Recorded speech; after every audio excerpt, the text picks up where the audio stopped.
أعوذ بالله من الشيطان الرجيم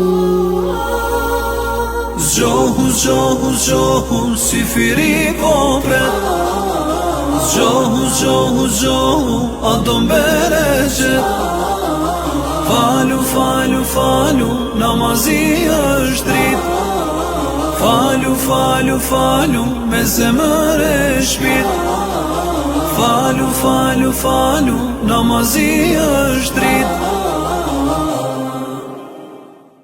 Selam aleikum shikues të nderuar. Jemi në muajin e bekuar, muajin e Kuranit, muajin e Ramazanit. Emisioni merr frym edicioni special për muajin e Ramazanit. Sot e sjell hafazin tonë të nderuar Amir Isaku. Mirë se erdhe hoxhi i nderuar, hafazi i nderuar. Mirë se u gjetëm. Allah e shpërbleft për ftesën, për kujdesin. Amin.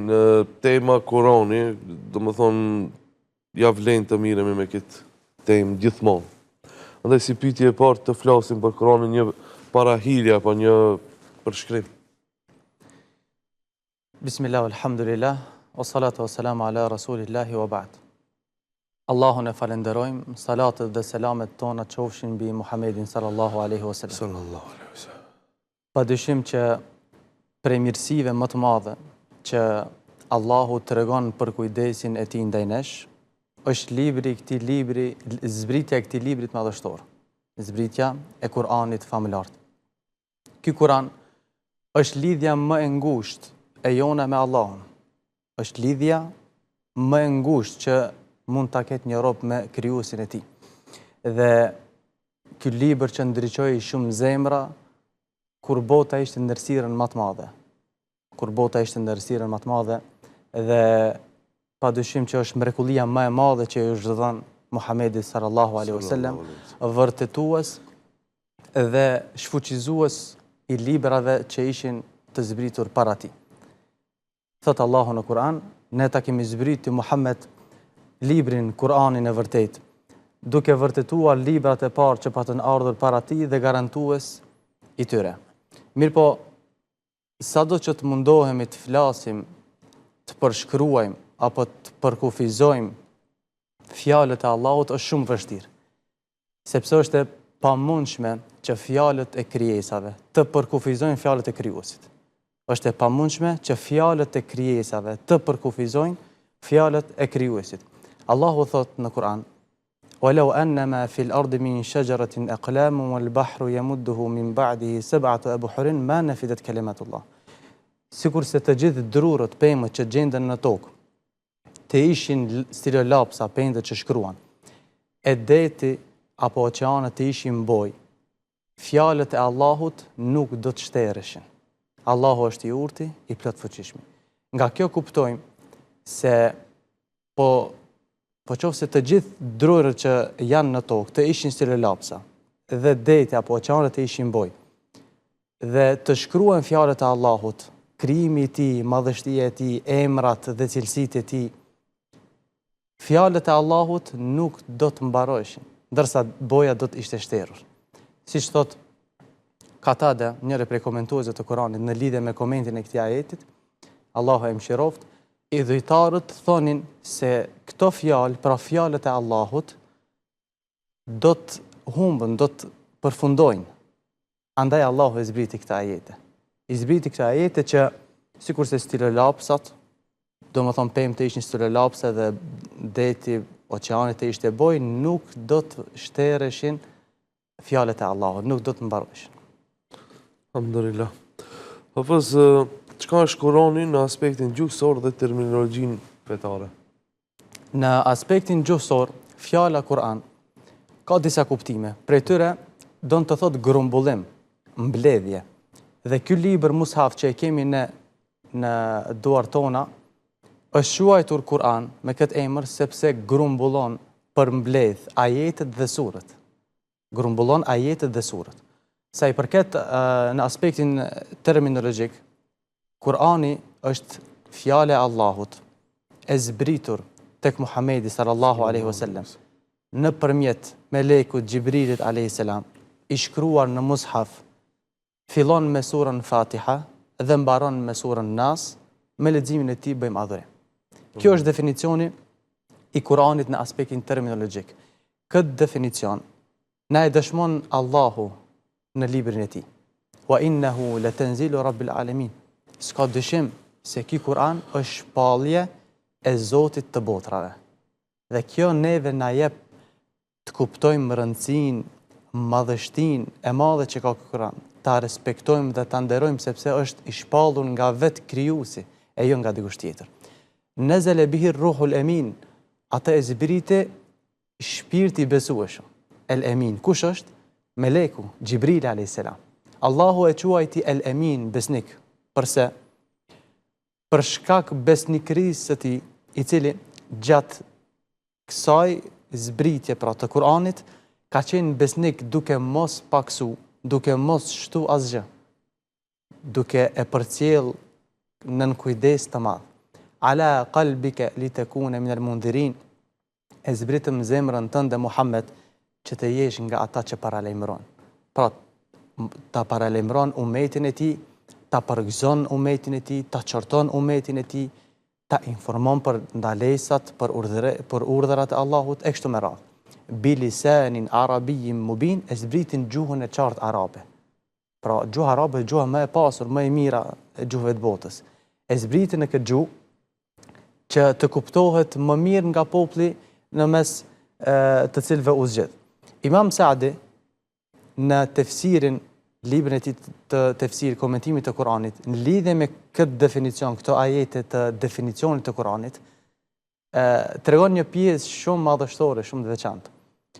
Thot, mendohu në këto ajete se si Allahu në këtë libër mrekulli përmbledh shumë mirësi dhe veçori. Përmbledh mirësi dhe veçori të mëdha. Prej tyre thot, e para është libri më i mirë prej gjithë librave tjerë të shpallur. E dyta, e zbriti meleku më i mirë, Gjibril a.s.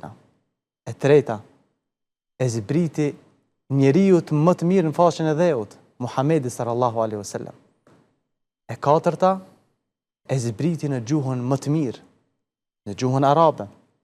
E pesta, ju la trashëgimi popullit më të mirë, muslimanëve. Dhe e gjashta, ju zbrit në pjesën më të mirë, më të pastër zemrën e Muhamedit sallallahu alaihi wasallam. Kjo është pra sa i përket kuptimit të Kuranit në aspektin gjuhësor dhe terminologjik. Pse u zbrit Kurani?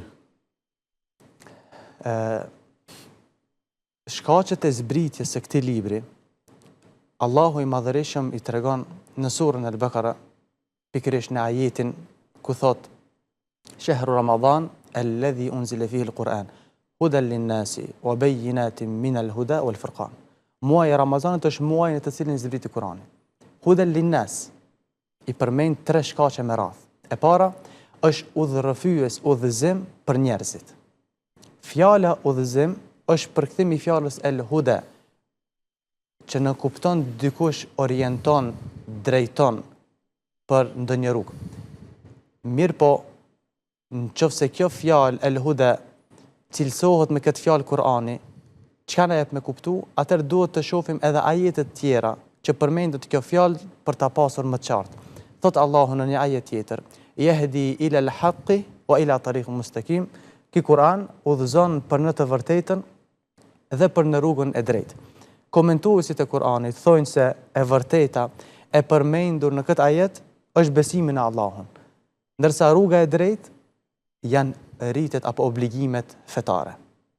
Obligimet fetare. Kjo është prej shkaqeve esenciale, të themi, që Kur'ani është udhëzim për njerëzit. Pra ky Kur'an na mëson si ta besojmë Allahun dhe si ta adhurojmë Allahun. Shkaku i dytë që përmend Allah në këtë ajet është sqarues i rrugës së drejtë. Ky Kur'an, këtë rrugë drejt Allahut, këtë fe, na e bën të qartë, na e bën të kuptueshme, na e bën më të kapshme për neve si njerëz. Dhe e treta është kriter dallues.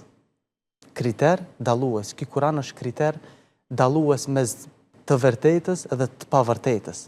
Është kriter dallues mes rrugës së drejtë dhe rrugës së gabuar. Është kriter dallues që bën dallimin mes të lumturve, që do t'jenë përgjithmonë nën mëshirën e Allahut dhe mes atyre të dëshpëruarve që do t'jenë gjithmonë nën hidhrimin dhe ndëshkimin e Allahut. Këto janë 3 shkaqe që Allahu i ka përmendur në këtë ajet. Avaz, kur ka zbritur Kurani dhe në çfarë forme ka zbritur? Po, pak më lart përmendëm ajetin Po. ku Allahu thotë shehru Ramadan alladhi unzila fihi al-Quran. Muaji Ramazanit është muaji në të cilin zbriti Kurani. Pra Kurani ka zbritur në muajin e Ramazanit, saktësisht në natën e Kadrit, që është në 10-in e fundit të Ramazanit, inna anzalnahu fi lejletil qadr. Ne e kemi zbrit atë Kur'anin në natën e Kadrit. Pejgamberi sallallahu alaihi wasallam përpara se të vinte shpalla hynore, ai shkonte në shpellën Hira, që gjendet pranë Mekës. U vetmonte, meditonte për madhështinë e Allahut. Në mbrëmjen e ditës së hanë të muajit Ramazanit, përderisa ai ishte brenda në shpellën Hira, pejgamberi sallallahu alaihi wasallam, zbret Xhibril alaihi salam dhe i thot atij 3 herë të lexon, Iqra, lexo. E pyet pejgamberi alaihi salam se çfarë të lexonte. Xhibril alaihi salam ja komunikoi, ja shpalli 5 ajetet e para të surës Alaq. Iqra bismi rabbika alladhi khalaq. Lexo me emrin e Zotit tënd i cili krijoi gjithçka. Khalaqal insana min alaq, e krijoi njeriu nga një pikë gjaku. Lexo, Zoti yt është bujari më i madh, i cili me anë të penës ja mësoi njeriu ato që nuk i dinte. Këto ishin 5 ajetet e shpallura, 5 ajetet e para të shpallura të këtij libri. Ndërsa sa i përket ajetit të fundit, është ajeti 281 në surën Al-Baqara, wattaqu yawman turja'una fihi ila Allah. Dhe ruajuni asaj dite që do të ktheheni te Allahu dhe çdo kujt do të jepet ajo që ka fituar, askujt nuk do t'i bëhet padrejti. Andaj me fillimin e shpallës së këtyre 5 ajeteve, i u bë e ditur pejgamberi sallallahu alaihi wasallam se ishte pejgamberi i fundit, ishte vula e pejgamberisë. Dhe sa i përket formës së zbritjes, Abdullah ibn Abbas, komentuesi i Kuranit, sahabi shoku i pejgamberit sallallahu alaihi wasallam, na e tregon, transmeton, thotë se Kurani ka pasur 2 zbritje. Kurani ka pasur 2 zbritje. Zbritja e parë është nga Lauhi Mahfudhi, e cila është pllaka e ruajtur, libri i ruajtur ku Allahu para se të krijon qiellin dhe tokën ka caktuar, ka shkruar gjithçka. Pra kjo është zbritja e parë nga Lauhi Mahfudhi, nga libri i ruajtur në qiellin e dunjas, dhe kjo ka qenë zbritje e plot për më një herë, zbritje e tërësishme. Dhe zbritja e dytë është nga qielli i dunjas tek pejgamberi sallallahu alaihi wasallam për një periudhë 23 vite. 13 vite në Mekë, 10 vite në Medinë, dhe zbritja ka qenë sipas nevojës. Zbritja ka qenë sipas nevojës. Çka e dallon Kuranin si libër prej librave të tjerë të shpallur?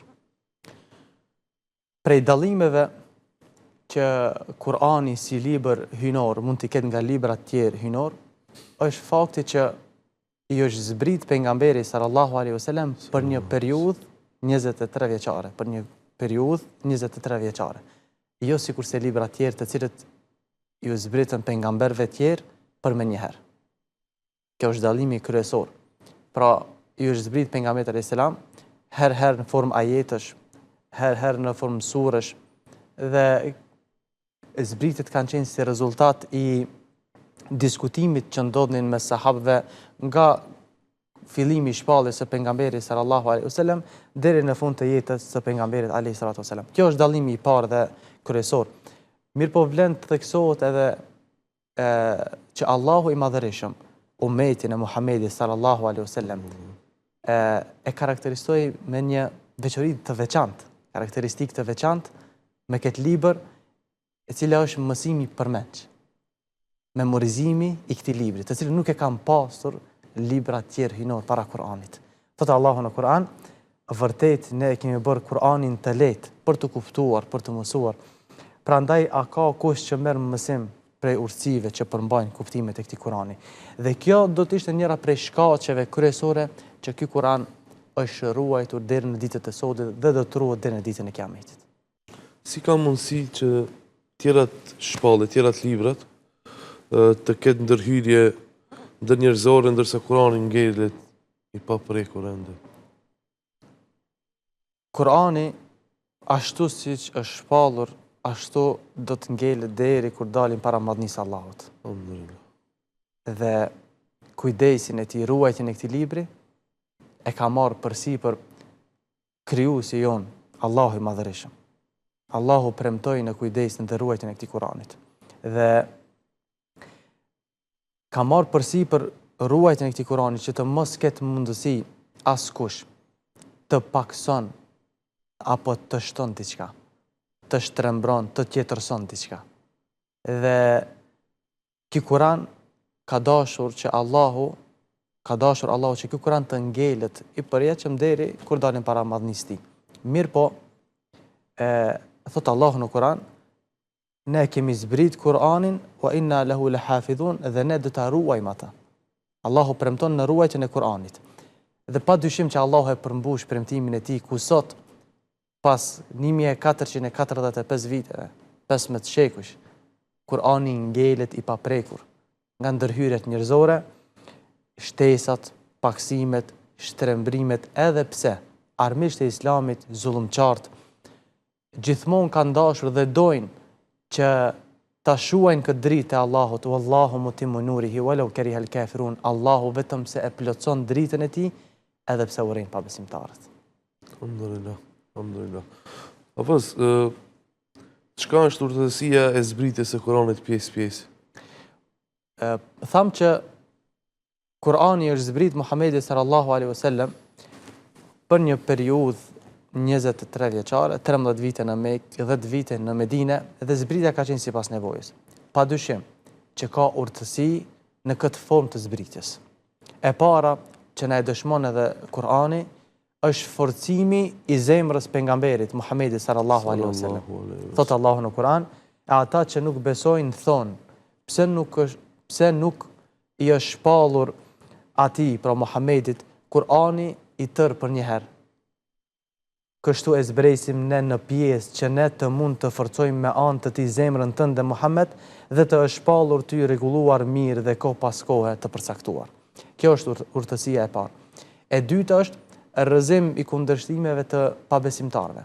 Ata gjithmonë kanë shpif, kanë pretendime të rrënjshme ndaj Kur'anit, kanë nënçmu presione, tortura të ndryshme edhe për Kur'anin, edhe për Muhamedin sallallahu alaihi wasallam, edhe për besimtarët. Andaj këtë gjë ata e bënin vazhdimisht. Mirë po, kur zbriste Gjibril alayhis salam me Kur'an, zbriste për të vërtetuar të vërtetën, për t'i rrëzuar kundërshtimet e pabesimtarëve dhe për të hequr çdo lloj dyshimi me provat më të qarta dhe më të mira. Urtësia tjetër është se ky Kur'an është përforcim, apo kjo formë e zbritjes pjesë-pjesë është përforcim i vërtetësisë se ajo me të cilën ka ardhur pejgamberi sallallahu alaihi wasallam është më të vërtetë nga Allahu, nga krijuesi jon. Pra, është përforcim i vërtetësisë. Thot Allahu në Kur'an: "Afala yatadabbaruna al-Qur'an, walau kana min 'indi ghayri Allahi lawajadu fihi ikhtilafan kathira." A nuk mendojnë thellë për Kur'anin? Po të kishte qenë ky Kur'an nga dikush tjetër, do të kishin gjetur shumë kundërthënie dhe mos përputhje. Sigurisht do të kishin gjetur shumë kundërshtime në këtë Kur'an. Dhe një libër, pjesët e të cilës shpallën për një kohë relative prej 23 vitesh nuk gjejnë asgjë prej kohës kur është shpallur deri më sot, asgjë të paksuar, apo të shtuar, apo të shtrembruar, e kështu me radhë. Sepse Allahu ka marrë nën kujdesin e tij dhe ruajtjen e këtij libri. Dhe përkundrazi, pjesët e zbritur pjesë të Kur'anit i përforcojnë dhe i vërtetojnë ato të mëparshmet. Dhe kjo është një prej argumenteve më të mëdha se Kur'ani është me të vërtetë fjalë e Allahut Madhërisëm. Dhe urtësia e fundit, lehtësimi në të kuptuar dhe memorizuar të Kur'anit. Sepse mësimi me njëherë përmend i 600 parafërsi 600 faqeve të Kur'anit është i pamundshëm. Andaj për ta parandaluar këtë gjë, Allahu i Madhërisëm e zbriti pjesë që të jetë më lehtë mësimi i Kuranit, leximi i tij, meditimi i tij, gjykimi me të, veprimi me të kështu me radhë. Thot Allah në Kur'an, dhe Kur'anin e ndam pjesë për t'u lexuar njerëzve dalë kadal. Këto ishin disa prej urtësive të vitës së Kuranit. Alhamdulillah.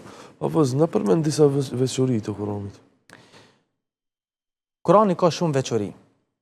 Mirë po, prej tyre më kryesore është se Kurani është mrekulli që i sfidon të gjithë, mirë po nuk sfidohet nga askush. Nuk mund të sfidohet nga askush. Pra është sfidues, mrekulli në vete. Dhe Allahu i Madhërisëm i sfidoi të gjithë njerëzit, të gjithë njerëzimin, të gjithë krijesat e tij, që të sillnin diçka të ngjashme me Kuranin, qoftë një sure të vogël, qoftë një ajet, qoftë edhe një fjalë të vetme nga Kurani. I sfidoi duke thënë në Kur'an thuaj sikur njerëzit dhe xhinët të tuboheshin për të sjellë në Kur'an për të sjellë një Kur'an të ngjashëm me të, ata nuk do të arrinin ta bënin këtë gjë. Walau kana ba'dhum li ba'din dhahira, edhe sikur ta ndihmonin njëri tjetrin në këtë gjë. Nuk kanë mundësi. Është sfidë prej Allahut. Kjo sfidë vlen edhe sot. Njerëzit janë të paaftë sot për të sjellë një gjë të tillë. Mirë po në kohën e zbritjes, në kohën e Muhamedit sallallahu alaihi wasallam, arabët kanë qenë në kulminacionin e dijes të gjuhës arabe, mirë po ishte pamundshme që të sillen diçka të ngjashme me të. Dhe kjo tregon se Kurani vërtet është fjala e Allahut e të urtit dhe gjithdijshmit. Veçoria e dytë, se ky Kur'an ngërthen në vete të gjitha virtytet e moralit të mirë. Ngërthen në vete moralin e mirë, edukatën e mirë, që duhet ta ketë një besimtar. Dhe është hadithi ku Sa'd ibn Hishami, Allahu qoftë i kënaqur me të, hyn tek Aisha radhiyallahu anha, nëna e besimtarëve dhe i thot: "O nëna e besimtarëve, më informo për moralin e pejgamberit sallallahu alaihi wasallam." Ajo i tha: "A nuk e lexon Kur'anin?" Thot: "Po." Ajo tha: "Morali i pejgamberit sallallahu alaihi wasallam ishte Kur'ani." Pra, ajo u përgjigj me një fjalë gjithë përfshirëse, dhe se pejgamberi sallallahu alaihi wasallam stolisej me moralin e Kur'anit. Atë që Kur'ani e urdhëronte, ai e jetësonte. Atë që Kur'ani e ndalonte, ai u largonte. Pra jetonte me Kur'an, vepronte me Kur'an, gjykonte me Kur'an, e kështu me radhë. Pra morali i tij ishte vendosja e Kur'anit në praktik, stolisja me edukatën e tij dhe marrja mësim nga shembujt dhe tregimet kuranore. Si dhe veçoria e tretë, se ky Kur'an është sqarues i çdo gjëje. Tibyanen li kulli shay. Thot Allahu në Kur'an, ne ty ta shpallëm librin sqarim për çdo send, udhëzim e mëshirë e myshdhe për muslimanët. Pra, ky Kur'an përmban në vete argumente të prera, të qarta për çdo lloj të çështjeve që ka nevojë besimtari, çështjet e besimit, akides, adhurimeve, moralit, sjelljes e kështu me radhë. Këto ishin pra disa prej veçorive të Kur'anit. Alhamdulillah. Çfarë ndikimi ka Kurani në jetën e kësaj bote dhe në botën e ahiretit, botën tjetër? Kurani ka ndikim shumë të madh tek besimtari, edhe në këtë dunja, në këtë botë, edhe në botën tjetër në ahiret. Do i përmendi vetëm nga një që ta kemi më qartë. E para, ndikimi i Kuranit këtë botë, se ai që merret, që i shërben Kuranit, lexon Kuranin, mëson Kuranin, ua mëson të tjerëve, Allahu do e ngrit. Allahu me këtë Kur'an, me këtë shërbim që i bën Kur'anit do e ngrit. Thot pejgamberi sallallahu alaihi wasallam, hadithet që transmeton Omer radiallahu an, Allahu me këtë Kur'an i ngrit disa njerëz dhe me këtë Kur'an i ul disa të tjerë. Andaj ata që e lexojnë, punojnë sipas Kur'anit, e shërbejnë Kur'anin, Allahu do i ngrit. Mirë po, ata që ja kthejnë shpinën, Allahu na rujt, dhe që nuk merren, nuk i shërbejnë Kur'anit, janë neglizhues ndaj Kur'anit, Allahu do i ul, do i mposht në dunja. Si dhe prej ndikimeve të Kur'anit në botën tjetër, në ahiret, është se ky Kur'an do jetë dëshmitar, ndërmjetësues për shërptorët e tij, për lexuesit e tij. Thot pejgamberi sallallahu alaihi wasallam, "Iqra'ul Qur'an fa innahu ya'ti yawm al-qiyamati shafi'an li ashabihi." Lexoni Kur'an, sepse Kur'ani do të vijë ditën e Kiametit ndërmjetësues për ata që e ka lexuar. Pra Kur'ani do të vjen ndërmjetësues në ditën më të madhe, kur dalin para madhnisë së Allahut. Ditë ku ka me të mjaftu vetëm çështja jote. Nuk do të intereson ty as familja, as prindi, as evladi. Yawma la yanfa'u malun wala banun, ditë ku nuk ban dobi as malli, as evladi. Çka ka me të bëu dobi? Ka me të bëu dobi vetëm zemra e mirë. E nuk ka mundësi me qenë një zemër e mirë që nuk është e lidhur me Kur'anin. Nuk ka mundësi me pas zemër të mirë besimtari, njeriu që nuk është e lidhur me Kur'anin. Andaj, ky Kur'an, pra, do të jetë ndërmjetësues për ata që do e lexojnë dhe e shërbejnë Kur'anin në këtë dynjë. Si besimtar, a kemi obligime ndaj Kur'anit dhe cilat janë ato? Po, padyshim, kemi obligime të ndryshme ndaj Kur'anit si besimtar që jemi të urdhëruar, të porositur nga Allahu apo edhe nga pejgamberi sallallahu alaihi wasallam. Ajo më kryesor është leximi i Kur'anit. Leximi i Kur'anit, thot Allahu në Kur'an në gjuhën e profetit, o an atlua al-Qur'an, unë jam urdhëruar që të këndoj Kur'anin, ta lexoj Kur'anin. Si dhe Uthmani radiallahu anhu transmeton se pejgamberi sallallahu alaihi wasallam ka thënë: "Khayrukum man ta'allama al-Qur'ana wa 'allama." Më i miri prej jush është ai që e mëson Kur'anin dhe u mëson të tjerëve. Pra, në këtë hadith, pejgamberi alayhis salam na tregon se muslimani më i mirë me shkallën më të lartë tek Allahu është ai që mëson Kur'anin për ta lexuar, për ta memorizuar, për të medituar me të, për të gjykuar me të, për të vepruar me të. Andaj, leximi i Kur'anit është një tregti fitimprurse që nuk shkatërrohet asnjëherë. Është tregti fitimprurse që gjithmonë je në fitim dhe nuk shkatërrohet asnjëherë. Është tregtia më e madhe, më e lartë dhe më me vlerë.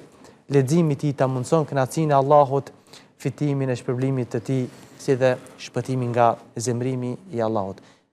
Pastaj, prej obligimeve që kemi si besimtar ndaj Kur'anit është edhe meditimi i tij. Mos mjaftohemi vetëm me lexim.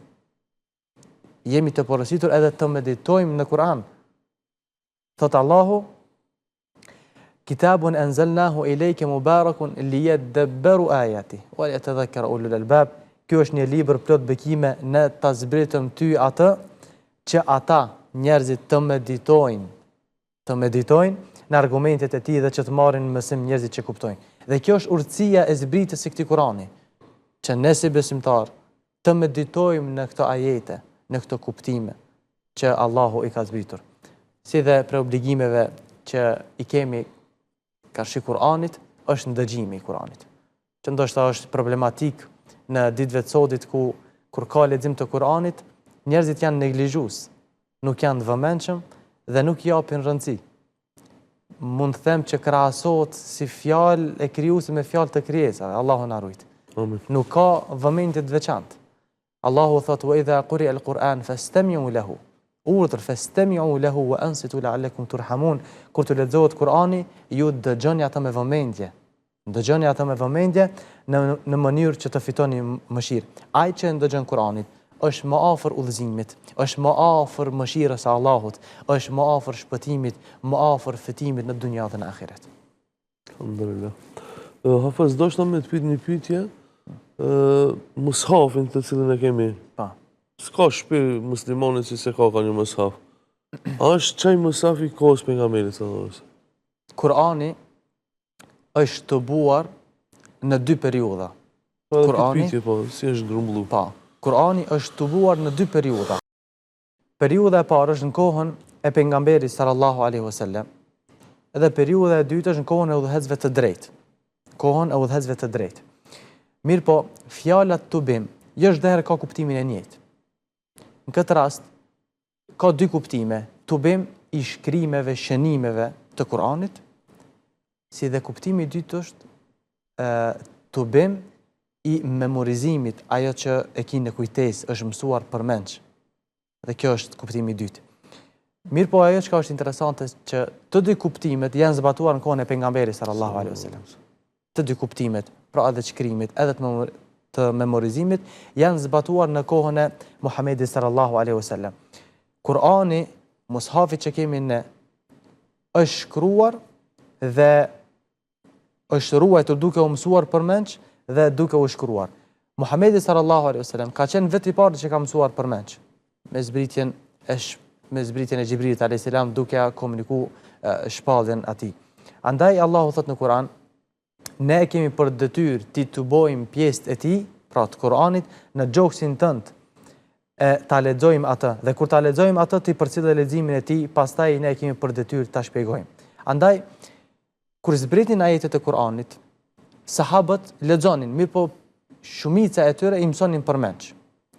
Pejgamberi sallallahu alaihi wasallam, ndërkohë thëriste shkruesit e veçantë, të cilët e kanë shkruar shpalljen dhe i mësonte se cilin ajet, në cilin vend, në cilin sure ta vendon. I mësonte shokët e tij.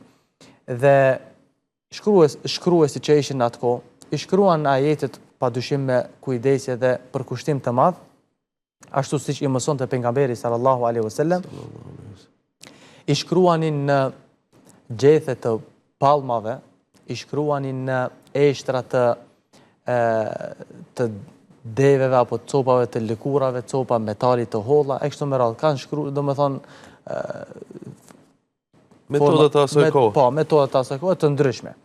Mirë po, ajo çka është më rëndësi, që të gjitha ajetet e Kuranit kanë qenë të shkruar në kohën e pejgamberit sallallahu alaihi wasallam, nën kujdesin e pejgamberit alayhis salam. Mirë po, mos të harrojmë, nuk ka qenë i tubuar në një mushaf. Dhe kur ka ndodhur kjo pastaj tubimi? Kjo është pra tubimi.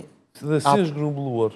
Po, faktorët apo grumbullimi i mushafit pas vdekjes pejgamberit sallallahu alaihi wasallam.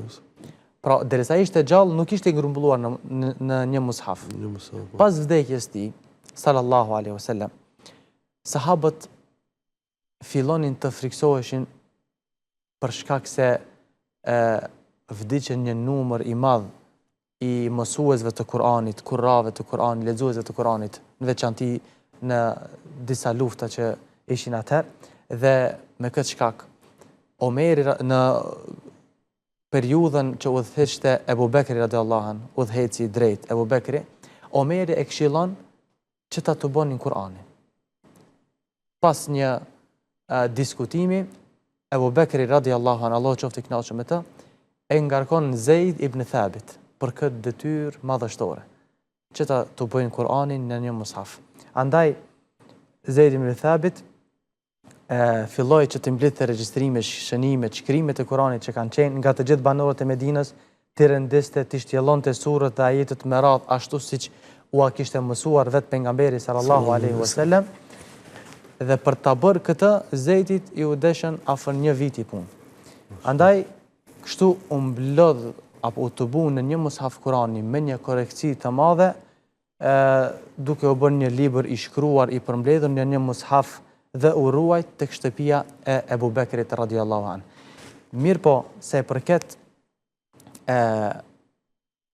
periudhës së udhëheqjes të tretë Uthmanit radiallahu anhu, gjatë udhëheqjes së tij, Uthmani urdhëron që ky mushaf që ka qenë një mushaf vetëm të shumë fishohet, po të shumohet në shumë kopje, të bëhen edhe disa kopje të këtij mushafit.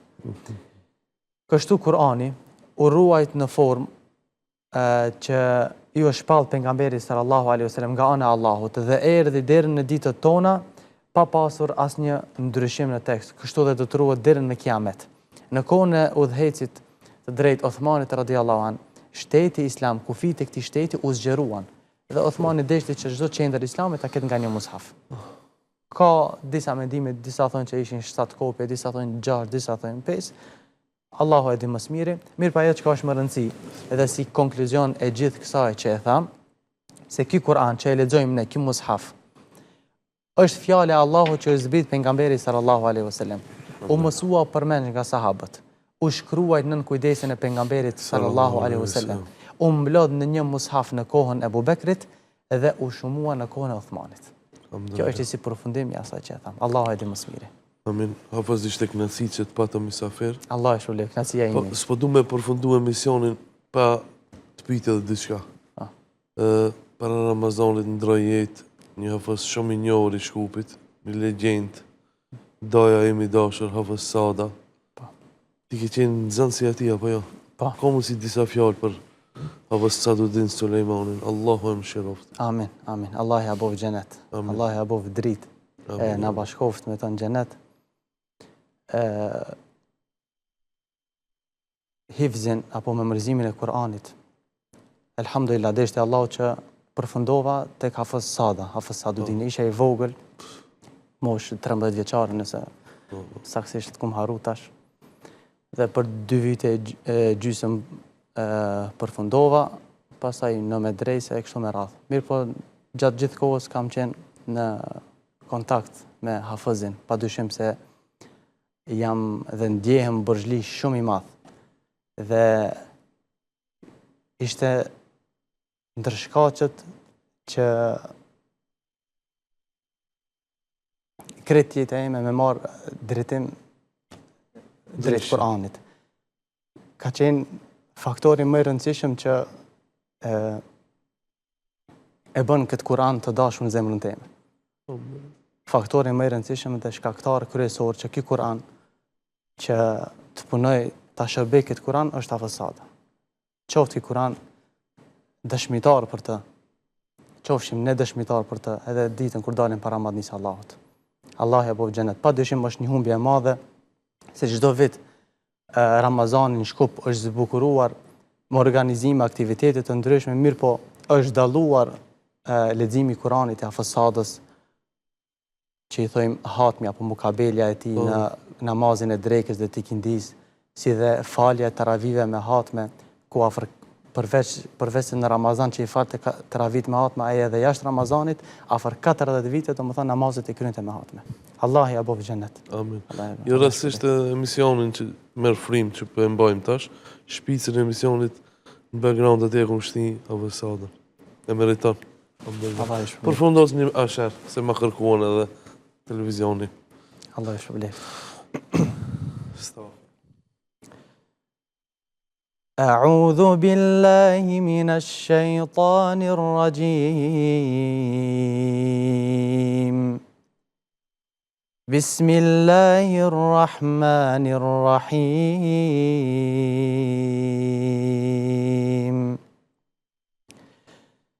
إن هذا القرآن يهدي للتي هي أقوم ويبشر المؤمنين الذين يعملون الصالحات أن لهم أجرا كبيرا وأن الذين لا يؤمنون بالآخرة أعتدنا لهم عذابا أليما ويدعو الإنسان بالشر دعاءه بالخير وكان الإنسان عجولا وجعلنا الليل والنهار آيتين فمحونا آية الليل وجعلنا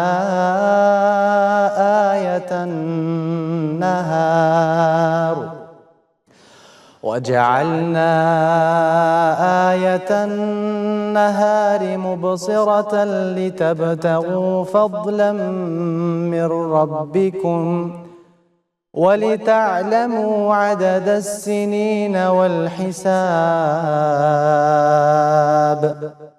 وكل شيء فصلناه تفصيلا وكل إنسان ألزمناه طائره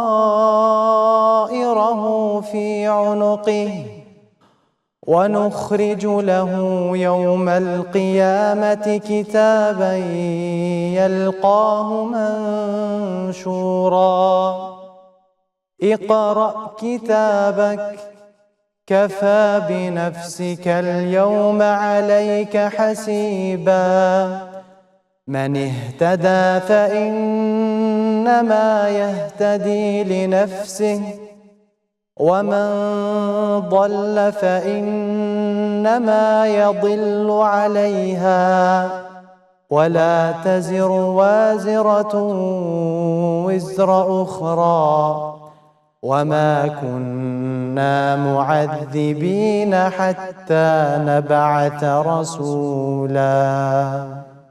الله يشفيك. Amin, alhamdulillah. Hafaz Allah shpërbleft për pjesëmarrje e dëgjojmë shifemi inshallah pra. Amin, edhe njerë, Allah shpërbleft, Allah i nderoft për ftesën dhe kujdesin derin që patët. U boft Kurani pranver për zemrat tona. Amin, amin, amin. Shikues të nderuar, ky pra ishte Hafizi ynë i nderuar, Hoxha ynë i nderuar, Amir Isaku, e ne shifemi nesër prap. Selamun alaikum. أعوذ بالله من الشيطان الرجيم. Zgjohu, zgjohu, zgjohu, si firi popret. Zgjohu, zgjohu, zgjohu, a do mbereqet. Falu, falu, falu, namazi është drit.